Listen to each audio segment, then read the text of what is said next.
That is the best one. No, stop it. Hands down. I'm confused. Anyway, I mean, fair enough. Hello, I'm back again with another video. So buckle in. If you're new here, I'm Alice. I talk about books, we have chats, waffles, the whole shebang, everything you could ever want. Stick me on in the background when you're making yourself a meal or tidying your room, or if you want to listen to me, then go for it. I'm not going to stop you.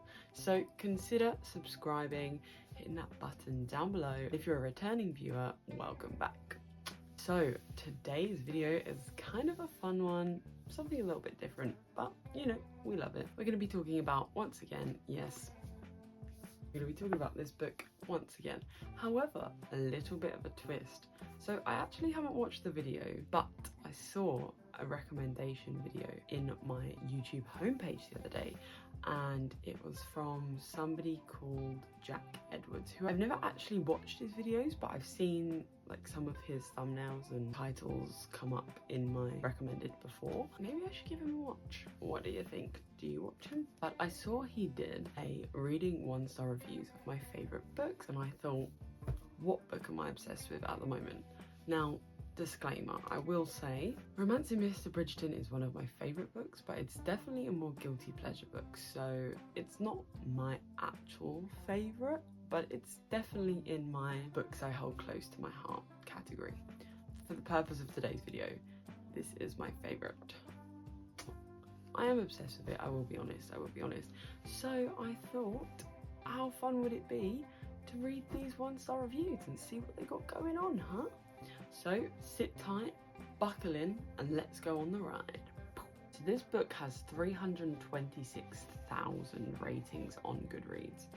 Obviously Goodreads is what I'm using. That is wild. But it only has 26,000 reviews, which, I mean, it's still quite a lot, but of those people that rated it, not all of them explained why. I'm also one of those people, I don't normally write reviews publicly, but maybe I will start. Who knows? Actually, I'll probably just tell you guys this. So it has a 3.9, which for a historical romance, it feels kind of high. Like, I felt it's quite good. I mean, it's definitely got the whole spice moment in it, which normally brings down a book. So, anyway, let's get into these reviews. So I currently have my laptop here. This is obviously not the cover I have, but you can see 3.9. Let's give it a read. Let me just put a disclaimer in this video. Everyone's entitled to their own opinions, and I respect everyone's opinions. I'm obviously going to have a different opinion. I mean, I didn't give this book a 5-star myself, I gave it 4 stars, but for a romance, I would say it's in the 5-star category, do you know what I mean? I just physically can't. This is a story for another time. We spoke about this before on the channel, but yeah, I just think I have a mental block of giving romances 5 stars, but in my head, this is the closest we would get, you know? So I'll do the first one straight off the bat. Here we go. Here's me thinking I would end up giving this 5 stars, and it ended up being the worst one in the series so far. Ooh, how did one of the most wittiest brothers end up being such a bore? Don't understand where his personality went. Oh sweetie, he's in love and he was in denial about it, but fair enough. The romance lacked absolutely okay, I can't agree with that. The chemistry was missing. Once they got together, they became even more boring and the plot was irritating and overtook the actual romance. Nothing felt believable. I skim read towards the end of the book and then just gave up on the whole thing. 1 star for the Bridgerton family, minus Colin and Lady Danbury. So she did like Colin? I'm confused. Anyway, I mean, fair enough. I'm just confused. She said he was a bore, but then it was also her favourite character. Who knows? Anyway, never mind. I mean, that got 738 likes, so I mean, a lot of people agreed with her, so what can you do? What can you do? I'm going to be honest, the next one's really long and I can't be bothered to read it, so we're going to move on. Ooh, this review is from May 22nd, 2024. Why the H did they change the book when it was made into the series? Just reread this book. We never get the feeling that Colin is a man whore like the show makes him out to be. In the book, he's a well-travelled man and writes his travels in descriptive scenes in his journal. I mean, snaps and claps, I agree. Yet in this series, we get an aspect of his that ruins the image I had of him. We see him in not 1, but 2 threesome scenes with other women. The aftermath, but... sorry, this is getting a bit saucy, isn't it? The aftermath, but still, why do we see this Is this supposed to be romantic? Am I supposed to swoon over him seeing with other women before he gets with the pining virgin? Oh gosh, virgin Penelope. Somehow I'm supposed to believe she'll be good enough for him when he has a threesome with 2 women, dreams of heavily making out with Penelope, and then goes to have another threesome again with others.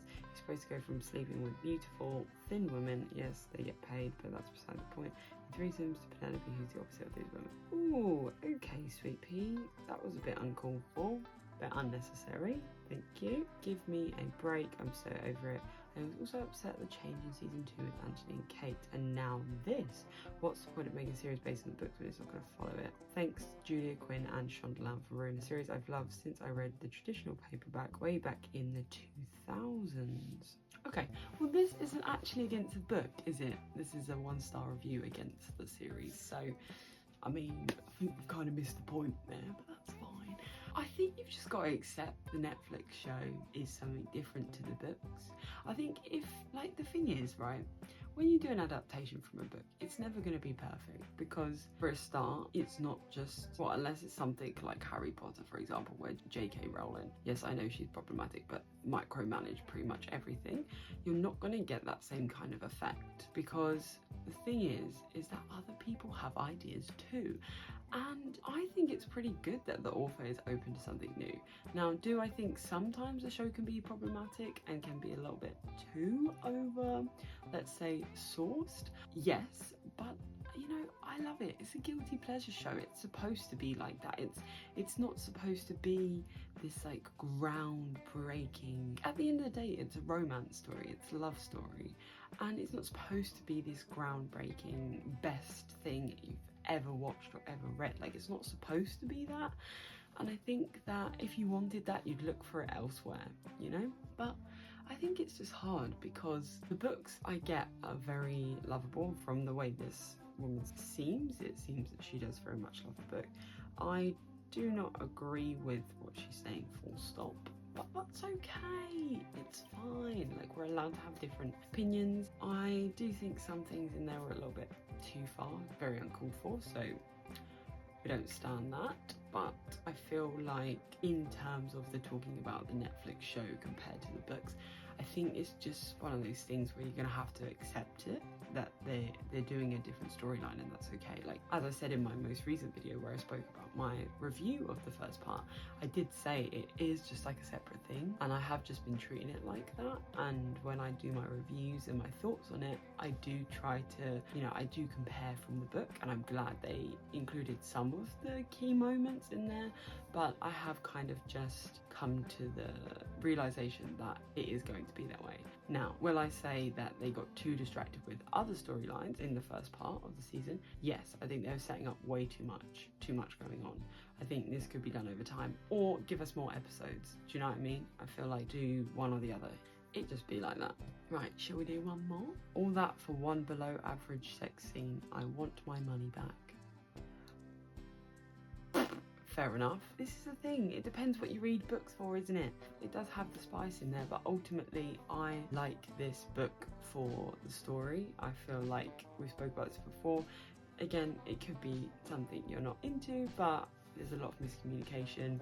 A lot of times my stomach would drop when I was reading this book, and I just feel like that for me was what made me love this book. I mean, I think there's some important things in these 1-star reviews. I mean, in the book, Colin definitely gets very angry, and I think it is good to know that this is not normal behaviour in terms of this. It shouldn't be how a man is acting towards you. You deserve the world, you're amazing. Like, I hope nobody ever has made you feel like you're not. Genuinely, like, you're the best. You're the best. I don't know who needed to hear that today, but you are the best. You live in your life, and you can do whatever you want, be whoever you want. So I understand that when they say the characters can be a little bit problematic, but that is a reoccurring theme through this series. If you don't like that, don't read it. You don't have to read it. No one's going to be like, you have to read this book. No, nobody's going to do that. Just read what you want to read. If you're interested in it, you're interested in it. If it's not for you, it's not for you. Nobody's going to hate you. Nobody's going to be like, can't believe you won't read this. Right, we've got Colin, just stop. Fair enough. Hungry. This is the best one. Oh my gosh. Hungry man with anger issues is shocked to realise he is deeply in love with the perfect girl that was in front of him the entire time. Ron Weasley, but make it Regency. That is the best one. No, stop it. Hands down. Oh wow. Okay, that's the best one. That is actually the best one. Stop it. I mean,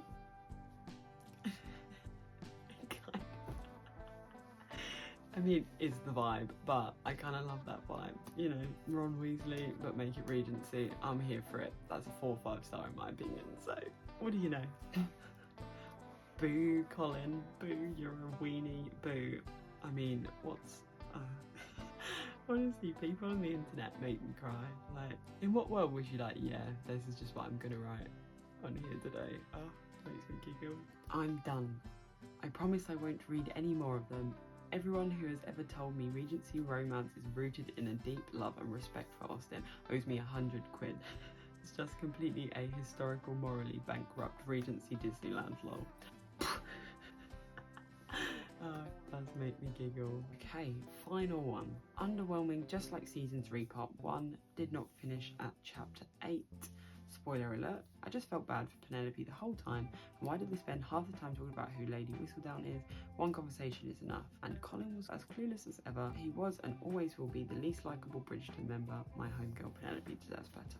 I thought it was a little bit harsh on Colin. I mean, personally, he's one of my faves. Do I agree with his bit where he gets a bit jealous of Pen and a bit angry? No.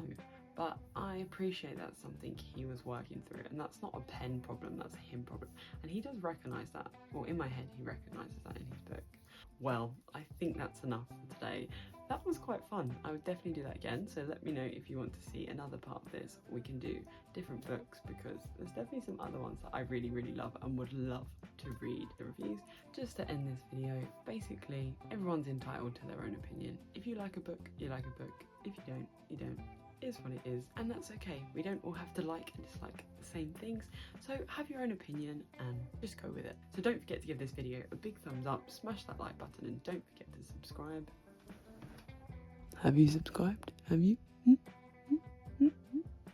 Thank you very much, and until the next one, I'll see you then. Bye.